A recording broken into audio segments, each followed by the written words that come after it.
Hello and welcome back to this Downfall Idealistic Crusade. This video will be a brief update for my Hardy Boys collection. I always like to try and go over, every time I find a few books to add to the shelf, some different editions and things, and so every time I get to at least 3 or 4 or 4 or 5, I try to do a video so that way I keep up with the video cataloging of new editions. So to start with, I've got two examples of some original canon editions.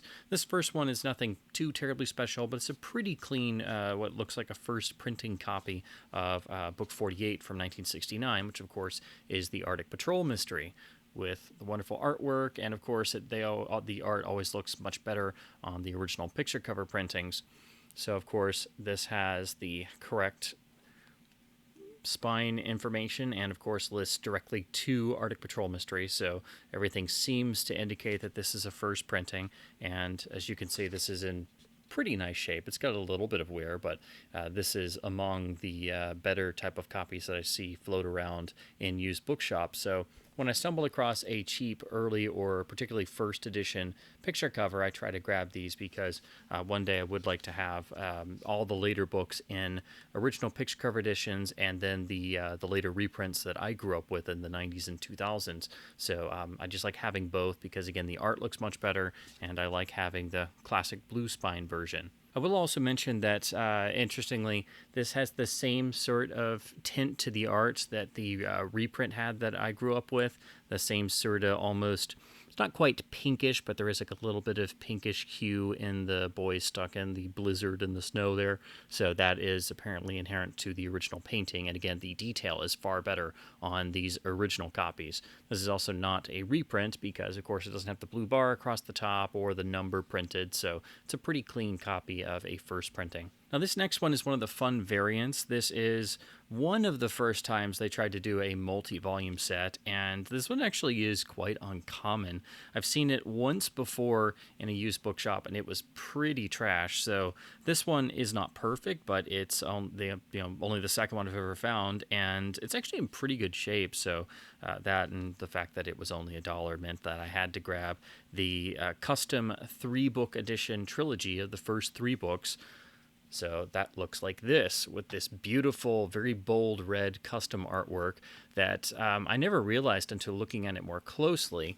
If you look, since this takes the first 3 books, the custom art basically creates a sort of collage of elements from all 3. So you have the tower from the Tower Treasure, you have the house on the cliff, you have the old mill from Secret of the Old Mill, and on this very bold red background. So this fits in right with what Rudy Nappi was doing with the art in the late 60s and early 70s. Think of things like the Phantom Freighter cover he did with the bold yellow, or Danger on Vampire Trail with the bold green. So this is just a particular variant I always wanted to find simply for the cover art, and also the fact that you get the custom blue spine that matches, but of course it's 3 books in one, so it has the extra thick binding and definitely the clearest spine photo. Then the rear has the traditional back, and as you look on the book list, this goes to Bombay Boomerang, which dates this to about 1970 or so. I can't remember the particular year this was printed, but I believe it's about 1970. When you open the book, it has the traditional end papers, and basically all 3 books are back-to-back, so this was later replicated in the 90s with the Hardy Boys and Nancy Drew 2-volume sets that you had to flip over to get to the second book. So they've done this a number of times, but it is basically the 3 revised texts of the first 3 books, but instead of having them separately, you get them together, so they just run smack into each other, and it is exactly the same revised text that you would get in the standalone editions around this time period. But it is a really cool variant, and again, this is still in pretty good shape, and unfortunately does have some pencil marks and things on the spine, but I'm going to try and get rid of those. But other than that, it's still in remarkable shape, and the cover is perfect, which is really what you want to find this for. So this is much more for the novelty and getting the custom artwork, but it's a really cool variant, and it rarely pops up. Again, this is only the second one I've seen in the wild, looking around in used bookshops. You occasionally see them on eBay. You will have to usually pay a little bit more, simply because of the rarity and the sort of novelty of having the 3 books in one. But if you are going for a complete canon collection, this is just one of the extra pieces you have to get, like the Detective Handbook versions, because it has custom Rudy Nappi artwork, and it's the cool triple book variant, and it has the classic blue spine and cover design that matches. So just really cool to finally find this particular trilogy set. Then I picked up yet another copy of the Ghost Stories from the Digest era. Ghost Stories was released in 1987. It's gone through a number of different print runs and a number of different covers, this being a 1989 copy. So I've just been grabbing various inexpensive copies of some of the other editions, as I do with the alternate arts for some of the Digest books, but the actual contents are exactly the same. So, of course, this is under Minstrel, and it's been revised and is pretty much in line with what you'd see in the Checkerboard era Minstrel Digest books. And as you saw inside, like most books, it is subject to some browning and some tanning. So that's really what holds this particular copy back. I just kind of got it because it has the alternate cover art. And for some reason, the Ghost Stories books in both the Hardy Boys and Nancy Drew, they were reissued so many times that each has about 4 or 5 different cover variations. So if you like collecting the different cover arts, you have to get multiple copies of the same Ghost Stories volume. Then I was able to chip away another Digest volume I needed. So this is volume 116, Rock and Roll Renegades, as you can see from the Checkerboard era. If you want to talk about the art era design and design of the jackets, this is from October 1992, and it is a first printing according to the copyright page. So that's not always common that you find a first printing digest, especially in this day and age. As you can see, there is some browning. That's pretty much going to be very common with pretty much any digest you find these days, but since they've really dried up, it's getting very difficult to get odd volumes in good shape and not pay through the nose at even used bookshops. So anytime I can chip away at one, I'm very happy to do so, because I'm trying to finish off the digest just like I finally did the case files, and when I can do that, I will be doing a complete series read through finally, which is something I've wanted to do with both the digest and the case files ever since I started collecting them as a kid. So this is just one step closer. And then lastly is a book from the Undercover Brothers series.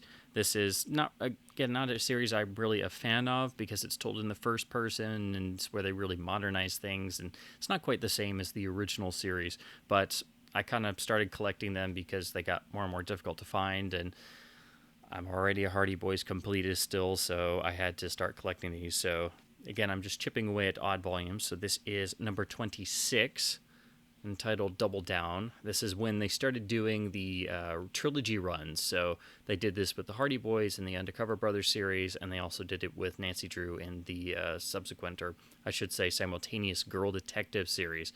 They switched from single stories to these trilogy sets. So for a good chunk of these, you have to buy all 3, and then there are multiple trilogies, so you usually just find odd volumes. So if you start trying to read these, it gets very frustrating because they're, of course, stretched out to 3 books.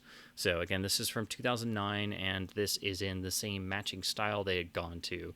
Unfortunately, the cover art is actually quite generic, so that's another unfortunate part of this series. But I just started getting these simply because it's more of a completionist thing. And again, like even the digest is now getting very difficult to find Undercover Brothers series. So these are books from the early to mid 2000s. So these are drying up. So eventually, it's already very difficult to find odd volumes of these. So I don't know how long it's going to take me.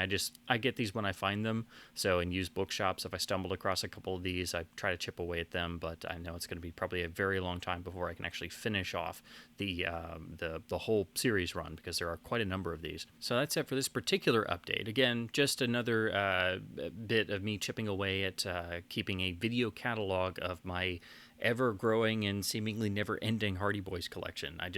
I continue to chip away at volumes I'm missing in the various series, and then different variants, and then trying to collect some of the different art styles and covers, and then printing variations. So it's not an easy thing to start collecting the Hardy Boys if you get really serious about it, but you have to then decide which editions you want to go for, which series you want to collect outside of just collecting the original canon books, and then you have the revised and original texts and all that fun stuff. So it's still a fun hobby. It's very very illuminating, even though it is children's literature and you're a grown adult looking at Hardy Boys books in bookstores and hoping people don't stare at you. But it is an important part of Americana, and honestly an important part of literature, because the series is still going in various incarnations to this day, and it's something I still continue to enjoy doing. So that's why I keep doing this video document of my growing collection. So as always, I hope this has been informative. I hope this encourages you to maybe dust off a few favorite books from childhood. Or if you're still avidly collecting the books, please comment below with maybe some of your own recent finds, or some of your own thoughts about still collecting the series in 2022. As always, I'm very happy to hear from other fellow collectors. But that's it for this particular video. So I guess just stay tuned until I stumble across a few more additions to add to my ever-growing wall of blue shelf. I call it the wall of blue because it's just blue everywhere. But as always, thanks ever so much for watching.